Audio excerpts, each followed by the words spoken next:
which is taking over the service between Ardrossan and Brodick instead of MV Caledonian Isles, which is heading north for berthing trials.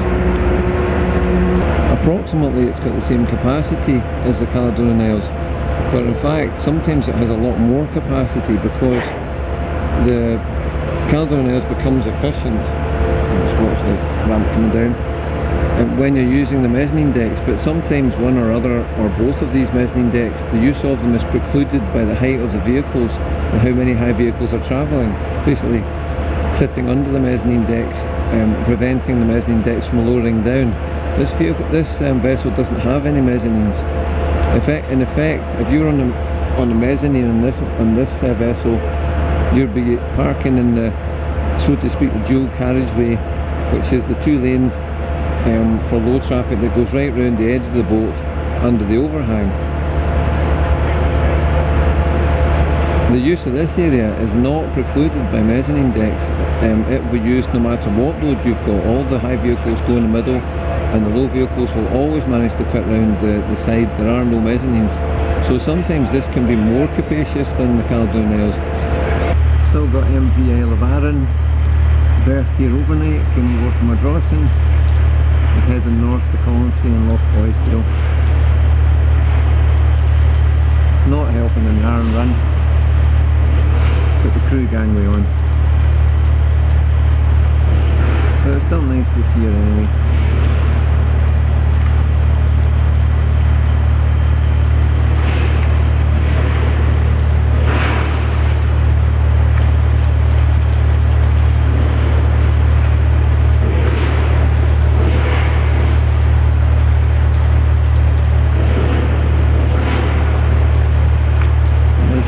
As well.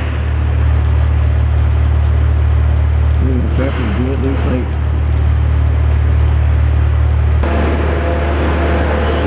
And we've taken quite a few cars off now. This is the Cooper's cattle float coming off, reversing. 19 metres long, this vehicle. It's about the longest vehicle we ever take.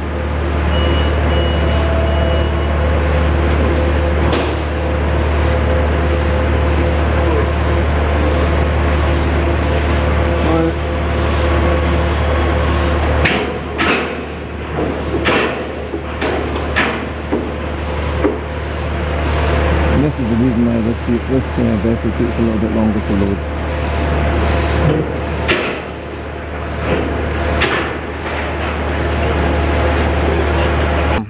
So the MV Alfred, this is its first sailing of the 4 days that it's going to be in Arran. It sailed at 7 in the morning from Ardrossan. It's going to leave here at 8:30. And ordinarily you would have an 8:20 departure, but it's 10 minutes later because it takes a little bit longer to load this vessel. And that brings me to the times which are on the CalMac website, but they're easy to remember because it's every 3 hours with this vessel. We're getting 4 sailings a day every 3 hours. So since we're at Brodick, I'll start there. From Brodick you've got the 8:30, the 11:30, the 2:30 and the 5:30, and from Ardrossan you're still starting with the 7 in the morning, so you've got 10 in the morning, 1 in the afternoon and 4 in the afternoon. This vessel's on the Ardrossan Brodick route for 4 days, as I said, so starting with today, Saturday, Sunday, Monday, Tuesday, to let MV Caledonian Isles carry out berthing trials elsewhere on the network. If there were a foot passenger going on board, I would advise them to check out their times for trains, etc., because these times haven't changed. A train has a slot on the line that's fixed. This is a temporary change to the times, so you'd want to make sure that your connections are in place if you're a foot passenger. The connections at the other end haven't changed.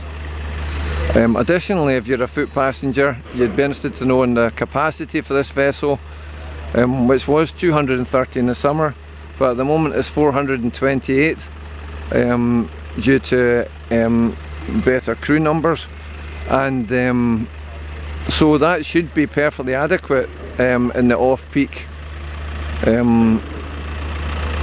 part of the season, going into the winter, November.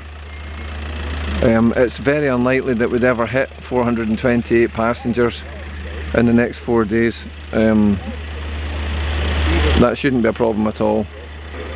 As far as car capacity goes, as I've mentioned, this vessel's got at least as good a capacity as the Caledonian Isles, and greater if the mezzanine decks are taken into account, because they can't always be used in the other vessel.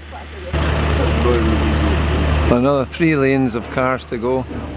No standby.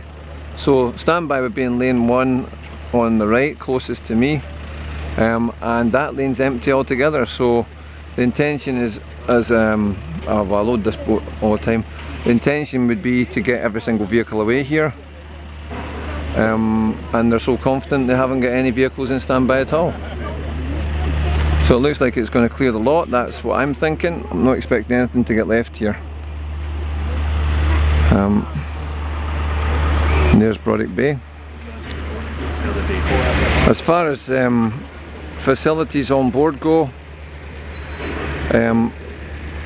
the lift on the ferry's been fixed, so that's important. Of course, if you're unable to manage the stairs, you'll be able to use that. But there are no catering facilities on this vessel just now, and no shop. So that's the information about that.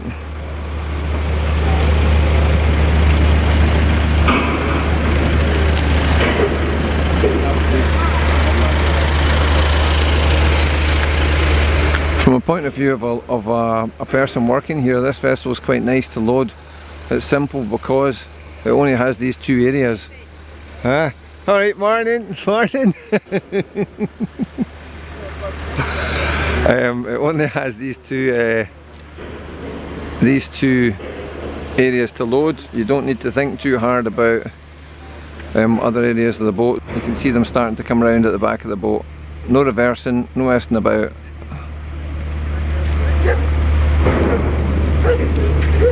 Much more efficient than you think with only one door. That's the last vehicle just going on the boat.